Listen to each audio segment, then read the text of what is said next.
Hey guys, Blake here, and I'm just bringing you another tutorial. And in this one, I'm going to be showing you how to use a sniper 3D model, so you can put them in your cinematics or whatever you want to do, and you can make the model do whatever you want. Like you can make it run, walk, dive. I don't know what. Look at the camera, whatever. I did a little test. I put it on YouTube, and this right here's what mine is. The guy's just running. Don't mind the text. It's kind of, I don't know. I just decided to put it in there. It looks kind of stupid. I didn't really do a good job with the text, but you just see how he's running. You know, make the sniper do stuff that isn't in the game. So I'm going to provide for you the model, I guess you would say, the materials to create your sniper model. And in the zip, it's going to be this folder, and in this folder you're going to have the saved file, and you're going to have all the the textures, the pictures, which create the textures. So I already have my Cinema 4D open. You want to open up the Cinema 4D file, which should be this one right here. You want to open it up, and then it'll pop up a black person, and all of these on the bottom, all of these textures on the bottom are materials. Kind of stuttered there. I'm sorry, I'm really sleepy. I just got back from work, and but don't worry about these up here. Just worry about these at the bottom. When you click on them, double click it, it'll pop up. It'll say a bunch of random stuff. Just click the dot dot dot, and then read what it says here on the file name and select that file. You have to go to where you saved the folder, and then it'll pop up all these. But this right here says legs, so I select legs, and then I click no if a dialog box pops up, and then you just click X, and you do that for all of them, and then you end up with a sniper. And when you render it out, it's not black, and it's an actual sniper, and the quality is really good, really good. It looks just like the game. But anyways, so you'll need Endorphin.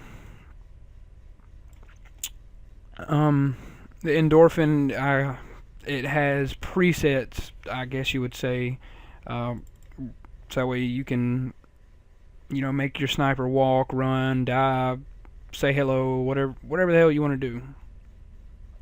Or you can, you can keyframe it yourself, but that would take, God, I don't even know how long it would take. It would probably take days to keyframe each one of these frames to make it do something that you want to do.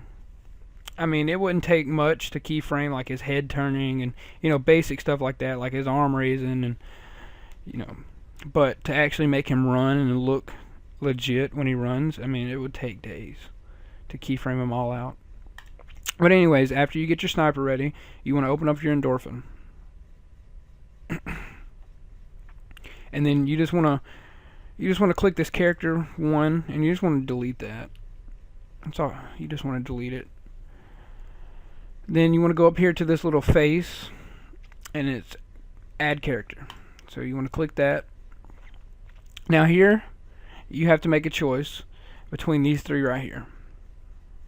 And you'll see why you have to make the choice. I'm going to go with Audio Motion 1. And there's only 3 choices. I mean, you can use these right here, but I don't know nothing about that. But the presets that come with the thing are the Eyes Japan, the Audio Motion 2, and the Audio Motion 1. And you'll see whenever I get to the next step why I chose Audio Motion 1. That's the one I'm going to choose. So what you want to do is you want to go to Audio Motion 1, and you want to click it, and you want to highlight the whole thing, and it highlights the character.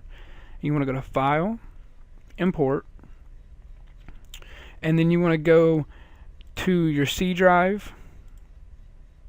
Here, I'll just do it. Computer, C drive. I have the 64-bit, so mine's going to be in the times 86. And you want to go down to Natural Motion. If I can find it. A, B, C, D, E, F, G, H, I. There it is. Endorphin, resources, animations, and since I selected Audio Motion 1, that's the one I'm going to choose, and then FBX. And then you have all these different, you know, presets, animations, and you do have Audio Motion 2. They are different. They have different things, but the Audio Motion 1, it has like the basics, like the run, the walk. So I'm just gonna do a I'm just gonna do a walk. Let's just do a walk. Now, after you select your one that you want to select, you want to go right here to where it says source reference character. You want to click that. Click the dot dot dot. You want to click whichever one you chose, which mine is Audio Motion 1, so that's the one that I'm going to choose. Click OK, and OK again, and then it'll import the file.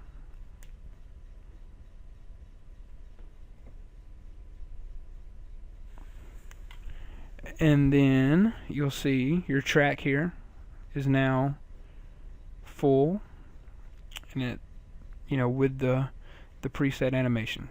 Then you want to go down to here to the bottom right corner. You want to click this little world looking thing. I don't know what it is. It looks weird. It's the simulate button. You click simulate and you'll be able to see your character moving, doing what you want it to do, which is the walk.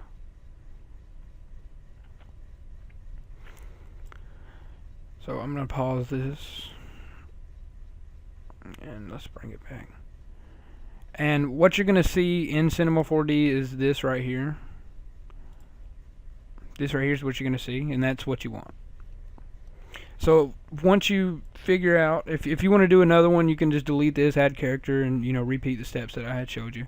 But I'm going to go with the walk, just for time's sake. So once you figure out which one you want to do, you just go to File, Export All. Then you want to go to, save it to the desktop or wherever you want to save. I have mine in the animations. I have a folder called Animations for Model. And then I want this one right here to be Walk, of course. And then you want to go to Save As, and you want to select BVH. If you do not select BVH, it will not work. So make sure BVH is selected, and then save. And then here, just make sure the cleanup animation F curves is selected, and you don't have to, mess with any of this. If you don't want the whole thing and you know what frame you want it to stop at, you can do that. Endorphin works in 60 frames. If you want it to be 30 frames, which, just leave it in 60 frames. It really won't matter. But you can do your frames or whatever you want to do, but just make sure that right there is checked. Click OK, and then you can exit out of Endorphin or you can minimize it. I'm just going to exit out. No. And you want to go back to your Cinema 4D, and here you have your sniper, and your sniper won't move. All of it's, well, that'll move, but it's all just one thing. It doesn't do anything. If you try to do your time indicator, of course it's going to move because I just moved it to keyframe it. But I'm just going to delete all these keyframes.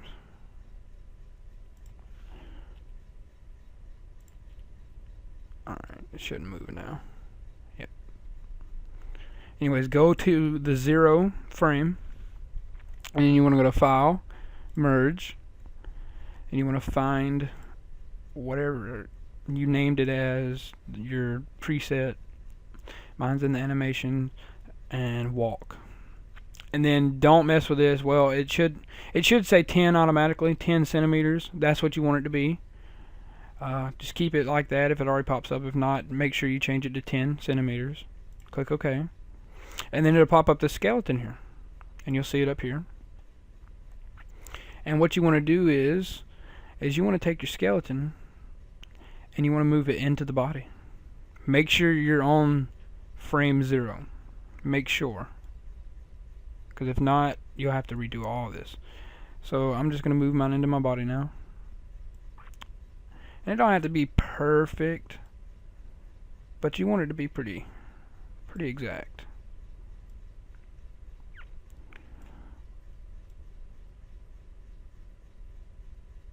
And that's good right there. And whenever you go to click on the skeleton, you have to click a lot of times because it's inside the mesh. So like the hips right here, I want to lean the hips back. Let's do our rotate tool. And you know, I just double click, it'll click on the whole mesh. But if I click it like four, I think it's like three or four times, I guess, and it'll, you know, actually select that thing. Or you can go in here and select it, but that takes too long. So I just want to rotate it back to make sure that this right here is inside the mesh. And I want to rotate it this way just a bit, because you can see that it's not inside the mesh here.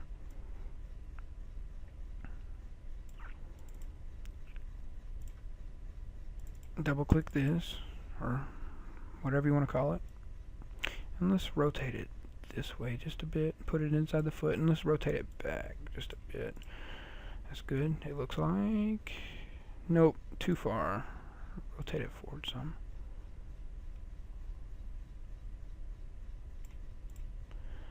That looks good right there.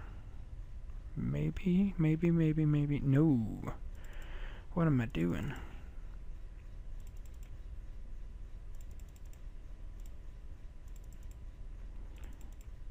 Alright. It's going to be difficult today. You know, it'd probably help if I had the skeleton moved into the right place.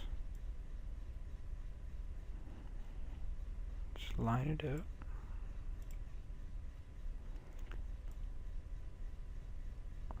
And then you can take your foot. No.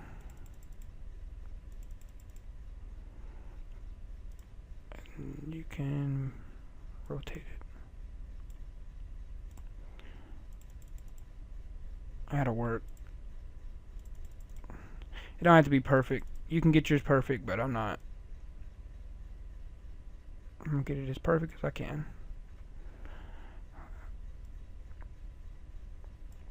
Let's rotate it this way just a bit.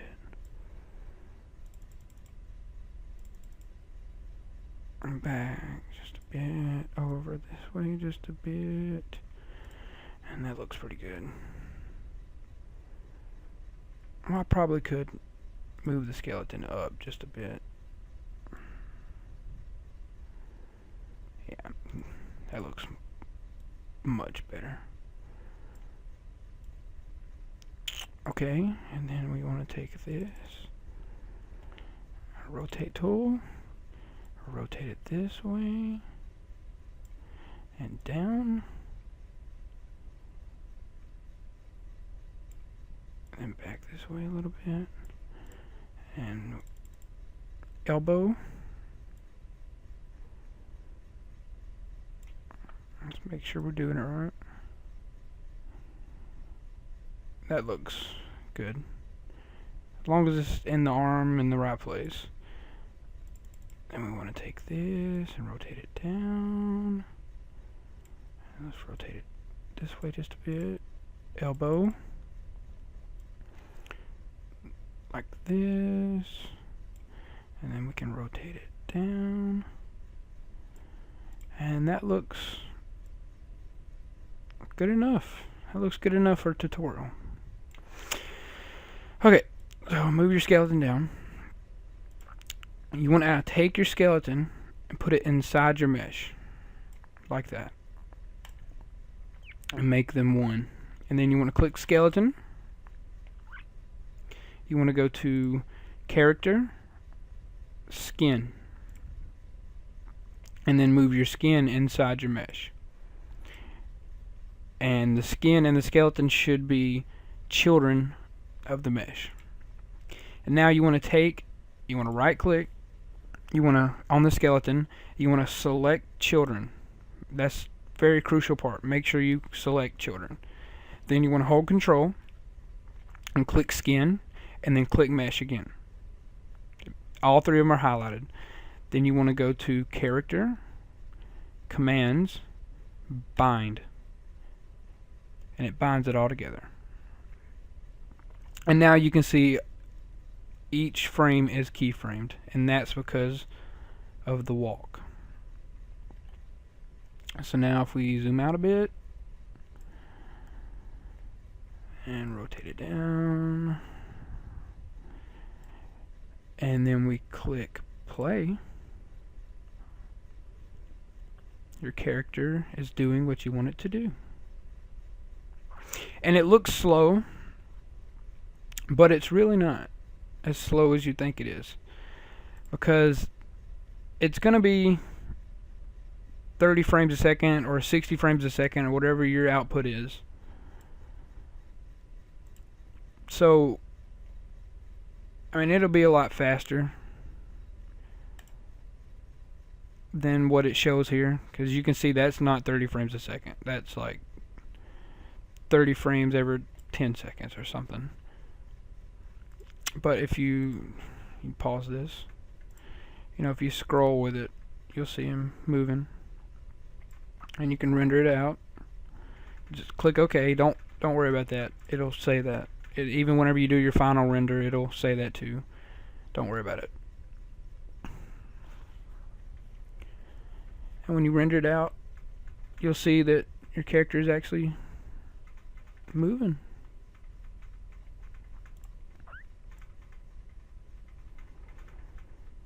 Pretty cool. So now your render settings. I have my render settings. You can do 1080 or whatever, but I just do 720. So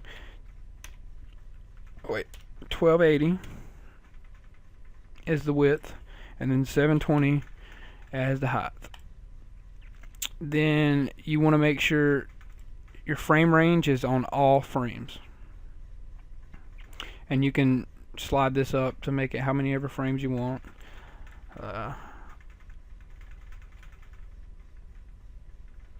You know, if you want the whole walk or just half the walk or whatever, you know, you play around with your frames and you put what you want to put. And the frame rate will be 30 frames. You can make it 60, as Endorphin works in 60, so 60 frames a second would, you know, work just fine, unless you have a cinematic or something like that. But, you know, you can just do the green screen and then put it in a cinematic or something. But I'll make a whole different tutorial on how to put it in a cinematic. But you want to, right here where it says from, you want to put frame 1. And the reason you want to do that is because here on frame 0, it's just the model standing there. And then once you go to frame 1, it starts the animation. Just the 0 frame is just so you can put your skeleton in and it'll, you know, bind to it. So just on your render settings put 1, or you can leave it at 0 and just edit it out later, but just make sure it's on there. And then you want to save wherever you want to save it to, you know, the name of it that you want to make it, whatever. And you want to make sure the AVI movie is checked, or you can make it whatever. I guess you can make, I don't know what the rest of these do right here, but I just do AVI movie. And then you're ready to render out. When you click render, it'll start rendering. I'll show you. Please check out. Oh, that's because I didn't select where I want it to go. No, wait.